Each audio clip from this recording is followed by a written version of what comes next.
Sumainyo ang Panginoon. At sumainyo rin. Ang mabuting balita ng Panginoon ayon kay San Lucas. Papuri sa iyo, Panginoon.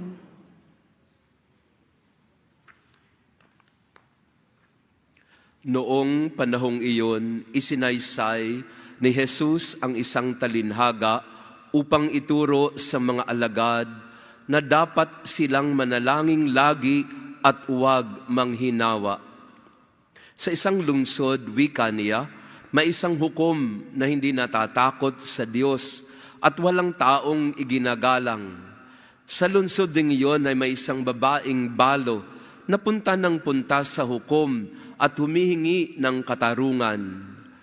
Tinanggihan siya ng hukom sa loob ng ilang panahon, ngunit nang malaunan ay nasabi nito sa sarili, "Bagamat hindi ako natatakot sa Diyos, ni gumagalang kanino man, igagawad ko na ang katarungang hinihingi ng babaeng ito, sabagat lagi niya akong ginagambala, baka pa ako mainis sa kapaparito niya."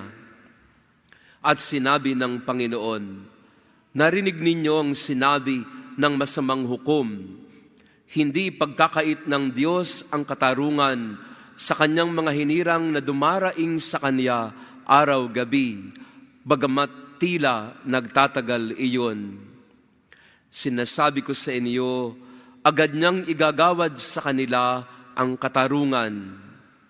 Ngunit pagdating ng anak ng tao sa daigdig na ito, may makikita kaya siyang mga taong nananalig sa kanya?"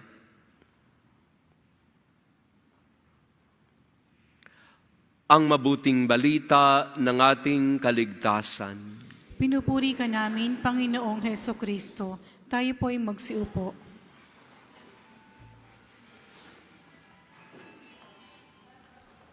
Pwede bang dito sa gitna? Sa Santa Maria Goretti, bawat homily ay sinisimulan ko sa Praise be Jesus Christ. Uy, alam. Lagi po itong binabanggit ko sapagkat lahat naman po ng pagninilay ay dapat si Jesus ang pinapapurihan at hindi po yung paring nagsasermon o nagbibigay ng pagninilay. Kaya ang sagot po ay now and forever. Praise be Jesus Christ. Praise be Jesus Christ. Praise be Jesus Christ. Masaya po ako na sa commissioning mass natin ay nandito po kayong lahat. At napakaganda po na ang unang pagbasa mula sa Exodo ay nagpapakita ng pagtutulungan ng mga Israelita para magapi ang kanilang mga kalaban, ang mga Amalesita. Itinalaga ni Moises si Josue at ang ilang mga sundalo, sila ang lalaban. Si Aaron at Hur naman, sila naman ang aalalay kay Moises. At si Moises naman, siya ang nagtataas ng kanyang kamay at ang tungkod para sila ay manalo. Hindi nila nagapi ang kalaban ng nag-iisa. Si Moises, hindi niya kaya. Kasi nga napagod siya. Nung tinataas, nananalo. Pag binababa ang tungkod, ano nangyayari? Natatalo. Si Moises napapagod sa katataas ng tungkod. Kaya anong ginawa ni Aaron at Hur? Inalalayan ang kanyang kamay para hindi siya mapagod. May taga-laban, may taga-alalay, may taga-taas ng tungkod, sama-sama. Kayo po na mga service teams ng mga simbahan na ating iikutan, kayo po yon. Iba-iba ang papel na ginagampanan, may mga nagbabasa, may magbibigay ng komunyon, may kumakanta, may mga altar servers, may technical team, may social media team, at tulong-tulong tayo. Hindi po ito kaya ng mission preacher o ni Father Jason lang o ng mga pari. Ang misyong Pilipino, 2025 ay kailangang tulong-tulong na gawain. Amen. Pakisabi sa katabi natin, tulong-tulong. Tulong-tulong tayo, ha? Huwag niyo pong iasa lahat kay Father Jason. Kasi sabihin ninyo na, andyan naman si Father Jason, siya na bahala. Hindi po. Hindi magtatagumpay ang Misyong Pilipino ngayong taong ito kung iasa nyo lang sa isang tao ito. Hindi kay Father Troy or Father Chito o kung kanino man, tulong-tulong tayo. Ang mga Israelita, hindi sila mananalo sa mga kalaban kung iniwanan nila si Moises na pagod na at hindi na kayang itaas ang kanyang mga kamay. Lahat tayo, tulong-tulong, itataas natin ang mga kamay para ang Misyong Pilipino ay maging matagumpay. Amen po? Amen. So, pwede naman hong magpa-picture kay Father, pero wag niyong iasa sa akin ang Misyong Pilipino. Ano ang unang gawain ng isang misyonero? Sa ating ebanghelyo, makikita natin ang unang gawain ng misyonero. Nagawain din ni Moises. What is the first activity or responsibility in mission work? Anong unang ginagawa o responsibilidad ng mga service team sa mission? Pinakita sa atin sa mga pagbasa na the first task of mission is prayer. Panalangin. At yung panalangin ang magbibigay ng susi at tagumpay sa anumang gawain. Everything begins with prayer. Kaya tayo nagkakatipon ngayong hapon for this commissioning mass kasi wala namang magandang mangyayari kung hindi natin sisimulan sa dasal. At hindi lang basta simpleng dasal, pinakita sa kwento ni Jesus sa ating ebanghelyo, ang balo ay dasal ng dasal ng dasal, lapit ng lapit ng lapit sa hukom. Hindi siya tumigil hanggat hindi nakukuha ang paghuhusga na kanyang hinihingi o minimithi. Kaya po, pwede ho ba simulan natin ang Misyong Pilipino sa tamang paraan? At ano yung tamang paraan na magbubukas ng lahat? Dasal. Panalangin. Panalangin walang humpay, panalangin may tiyaga, panalangin tuloy-tuloy, panalangin hindi napapagod.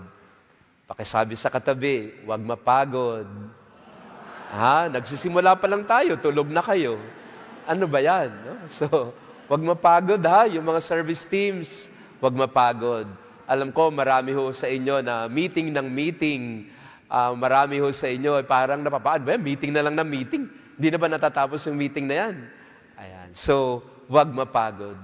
Minsan po ay may kausap akong parishioner at ang sabi niya sa akin, Father, tudungan niyo naman ako yung pagdasal, yung aking anak, 10 taon na sa college. Para hong nagpi-PhD ang anak ko. 10 taon, hindi matapos-tapos. Kasi palipat-lipat ng kurso, pagka hindi niya gusto ang professor, nagdadrop, ayun, 10 taon, nagpi-PhD. Sabi ko, tama din po yun, sister. Dapat talaga mag-PhD tayo. Pakitanong ang katabi mo, may PhD ka ba? Ako po, ipagyayabang ko sa inyo. Ang yabang ni Father, no? Ako po, may PhD ako. Ako ay nagdoktor sa filosofiya, sa psychology sa UP Diliman noong 2013. Kaya mayabang ako no? May PhD. Pero sa isang banda, kailangan lahat tayo ay may PhD. Kahit 10 taon ka sa kolehiyo. Ano yung PhD po? Narinig niyo na po ba yon? Galing ito kay Padre Pio. Ang sabi niya, lahat tayo dapat may PhD. At ano yung sabi ni Padre Pio? Pray, hope, don't worry. PhD. Kailangan tayong lahat may PhD. Hindi tayo dapat susuko sa panalangin. Pray, hope, don't worry. Worrying is useless. God will hear your prayer. Ulitin natin yun. Ito, favorite prayer ko po yan. Kagagaling ko lang po sa San Giovanni Rotondo, sa Italy. By the way, bago ko pumunta rito sa Abu Dhabi, mayroon muna kaming pilgrimage sa Italy. Galing ng Milan, papunta ng San Giovanni Rotondo, kay Padre Pio, papunta ng Rome. At ako po'y init, lamig, kaya ito ang resulta ng aking boses, no? Pagpasensyahan nyo na. Pero si Padre Pio, ang ganda ng sinabi niya about PhD. Pray, hope, and don't worry. Ulitin nga natin. Pray, hope, and don't worry. Worrying is useless. Ulitin natin. Worrying is useless.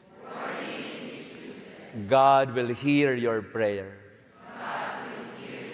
Simulan natin sa P, prayer. Yun ang ating mga pagbasa ngayon. Persistent prayer. Persevere in prayer. Kagaya po nitong aking parishioner, ang sabi ko sa kanya, hayaan mo na mag-PhD ang anak mo sa college. Pero ikaw naman dapat may PhD ka rin. Huwag kang titigil sa panalangin. Galing po kami sa Milan. Nagyayabang si Father. Galing kami sa Milan at binisita namin yung simbahan kung saan si San Agustin ay nagkaroon ng conversion. Nung siya'y nakikinig sa sermon ni San Ambrosio, habang siya'y nakikinig, pinagdadasal siya ng kanyang nanay, si Santa Monica. Kilala niyo si Santa Monica? Ilang taong nagdasal si Santa Monica para si San Agustin ay magkaroon ng pagbabago. 30 years. Ang sabi ng iba, 40 years. Kahaba ng panahon na si Santa Monica ay nagdasal para magkaroon ng pagbabago ang kanyang anak. Ikaw, ilang taong ka nang nagdadasal para magbago ang asawa mo? Pakitanong ang katabi mo, ilang taong ka na nagdadasal para magbago ang anak mo, ang asawa mo? 5 years? Ay, wala yan. Maiksi pa yan. 10 years? Ay, maiksi pa yan. Sa Santa Monica, 30 taon. Kung marating mo na ang 30 years ni Santa Monica, wala pa rin nagbabago, sige, mag-give up ka na. Pero wag. Pray. Persevere in prayer. Wag na wag susuko sa panalangin. At true enough, sa kadadasal ni Santa Monica, kadadasal, si San Agustin minsan nakinig sa sermon ng isang pari. Kaya ito, magandang gawin po ito, ha? Kahit napipilitan ng anak mo, isama mo. No, kahit napipilitan ng asawa mo, isama mo sa mga gawain natin sa simbahan. Huwag kayong mag-alala, no? Baka minsan kasi, tamaan. Kaya huwag mag-give up. Kasi minsan, suko agad tayo, no? Punta na tayo kay Father Troy, Father Chito. Father, give up na ako sa asawa ko. Wala na mangyayari dito. Ayoko na rin sa pagdarasal na ito. Hindi. Persevere in prayer. At maraming beses ko po yan napatunayan. Marami akong mga narinig na kwento na they have given up. They have all but given up with their family members. Wala nang mangyayari dyan. Do not give up on each other. Amen? Yan. Huwag mong sukuan ang pamilya mo. Pakisabi sa katabi natin, huwag mong sukuan ng pamilya mo. Huwag mong susukuan. Persevere in prayer. And the person who prays never loses hope. Kaya tama si Padre Pio. Pray and hope. Because a person who prays persistently will never lose hope. Habang nagdadasal ka, dasal ka ng dasal, hindi ka mawawalan ng pag-asa. At ang isang taong may pag-asa, hindi rin sumusuko sa pagdarasal. A person who prays will never lose hope. A person who has hope will never lose appetite for prayer. Prayer and hope, they go together. Amen. Huwag susuko, may pag-asa. Ulitin natin. Huwag susuko, may pag-asa. At ano yung pag-asa? Pilgrims of Hope, this year, tayo po ay nasa Jubilee Year of Hope. Anong ibig sabihin ng pag-asa? Napakasimple lang naman ng pag-asa. Ang pag-asa ay ang pagkapit kay Jesus na alam mo, mahal ka at hindi ka pababayaan. Si Jesus ang pag-asa. Sa ating mga Pilipino, lagi nating sinasabi, habang may pag-asa, o habang may buhay, may pag-asa. At habang may pag-asa, may buhay. Habang may buhay, may pag-asa. Ulitin natin. Habang may buhay, may pag-asa. Dati-rati po, naniniwala ako dyan. At totoo nga po, lagi ko pong sinesermon yan. Habang may buhay, may pag-asa. Ulitin natin. Habang may buhay, may pag-asa. Ngayon po, hindi na ako naniniwala dyan. Hindi totoo yan. At maling turo yan. At kung ako pong tatanungin ninyo, hindi makakristyano yan. Ay, Father, masyado naman. Di ba ang alam natin habang may buhay, may pag-asa? Bakit sasabihin natin na mali ang turong yan ng mga nakatatanda? Kaya po mali. Bakit? Kasi ang turo po ng Kristyanismo o ang turo ni Jesus sa atin ay kahit wala ng buhay, may pag-asa. Kahit sa mata ng tao, wala ng buhay, may pag-asa pa rin. Bakit? Kasi ang huling ginapi ni Jesus ay alin? Kamatayan. Ibig sabihin, hindi tutuldukan ng kamatayan ang lahat. Ginapi ni Jesus ang kamatayan.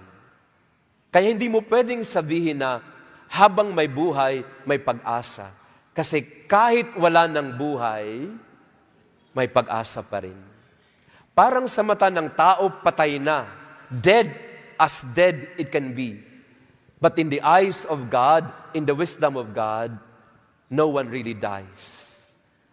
Kasi anong mangyayari doon sa mga namatay na mahal natin sa buhay? Pag namatay ba, tapos na? Hindi.